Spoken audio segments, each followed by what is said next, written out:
One of the most revealing exchanges related to the political space this week happened on Fox News. It wasn't a Democratic congressperson. It wasn't an anti-war activist.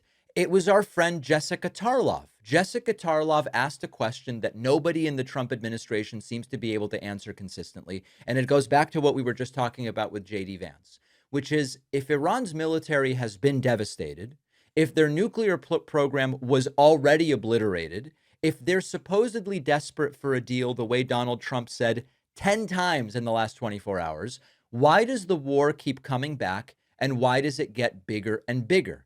Take a look at this. It feels like BS at this point. You know, we've tried bombs, that didn't work. We tried diplomacy. What do you mean bombs didn't work? I think we destroyed their entire military.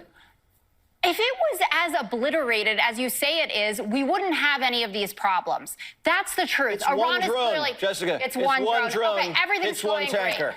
I mean, Donald Trump has made it clear that if he can get on TV and say the markets love what's going on, that it's going to be fine. And the timing of it, you've even made jokes that things have got to be ready to go by Monday morning. You get a little off time by the weekend. In the commercial breaks. Oh, I'm sorry. Those jokes are off the record, okay. Jessica. Well, now they're on the record, Jessica. Okay. We're doing commercial break outing now. All right. I can't wait till next block. Fine. You get me in the B block. I get you in the A. All right, listen. The administration has spent months telling Americans that the strikes were overwhelmingly successful. And we've heard words like destroyed, obliterated, knocked back into the Stone Age, claims that Iran's capabilities of all kinds have been destroyed. They have no military, they have no navy, they have no leadership, they have no air force, they have nothing. Victory is here for the taking. But it keeps getting more and more difficult to square that with reality. Because if the threat is gone, why are we starting new bombing campaigns? Why are we saying Trump just yesterday said he's planning on doing war crimes where he goes, we're going to get bridges and power plants and civilian infrastructure. Why are military officials now talking about a ground campaign? Trump yesterday said, maybe we'll go in with boots on the ground. Either the mission was accomplished quickly, easily, and all of that, like the administration said, or it hasn't. It can't both be, both can't be true. Jessica Tarlov saying we were told it'd be 24, 48 hours, weeks, months, bridges, power plants, all of it. How much longer is this going to go on? See it through. Jessica has some notes over there. Let's turn it over to her. I did. So Jesse's best case scenario is that maybe this is a good situation in a year and a half. That seems like a while to wait for. I think we have a good handle on things, Jessica. We haven't been hit. They get hit over and over and over again. Jesse, we were promised this started at 24 to 48 hours. Then it was a few weeks. Then it's a few months. It's been bridge and power plant day, I think 3 times, threatening to end the civilization. He says every day, only about 40 times that Iran wants a deal. Also, another 40 times the war is almost over. It feels like BS at this point. And even the claim that the U.S. hasn't been hit. Well, listen, the mainland, of course, hasn't been hit. It's very far from Iran.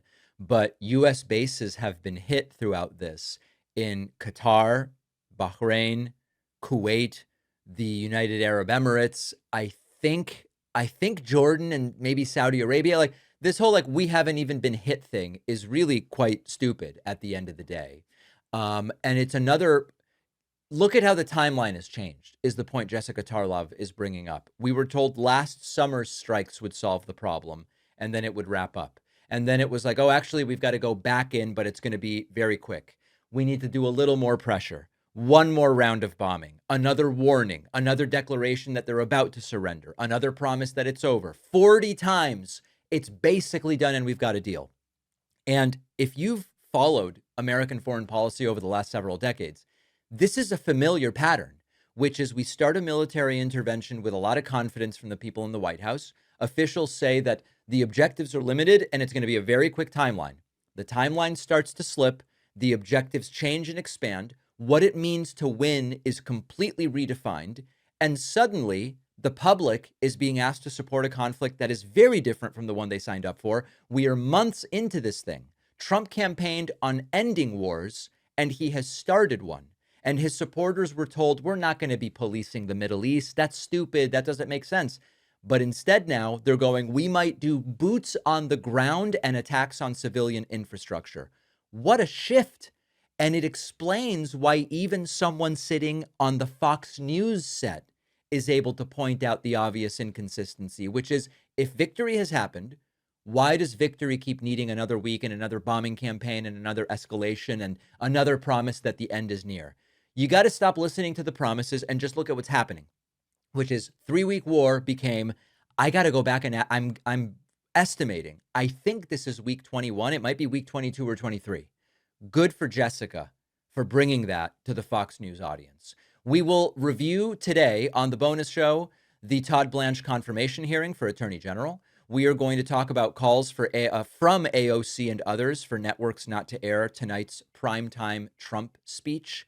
And 2 Spaniards have been gored as the Bull Run Festival has concluded. I've spent a lot of time in Spain and around the Spanish and ingrained in Spanish culture. And I want to talk about the bull run and also bullfights. We're going to talk about all of that on today's bonus show. Sign up at joinpakman.com and get instant access and send in those pre-order receipts for my book, Pay Attention, to info@davidpakman.com. One lucky person who sends in their pre-order receipt will get this specific copy of the book. This is the first ever printed copy, copy number 1, and the first ever bestseller printed copy of The Echo Machine, my first book. We'll put these together. I'll write a nice dedication. One person will get that. If you want to be in the raffle for that, send your pre-order receipt for Pay Attention, any version, even if it's the audiobook or the Kindle book, send it to info@davidpakman.com. Thank you to everybody who's been pre-ordering.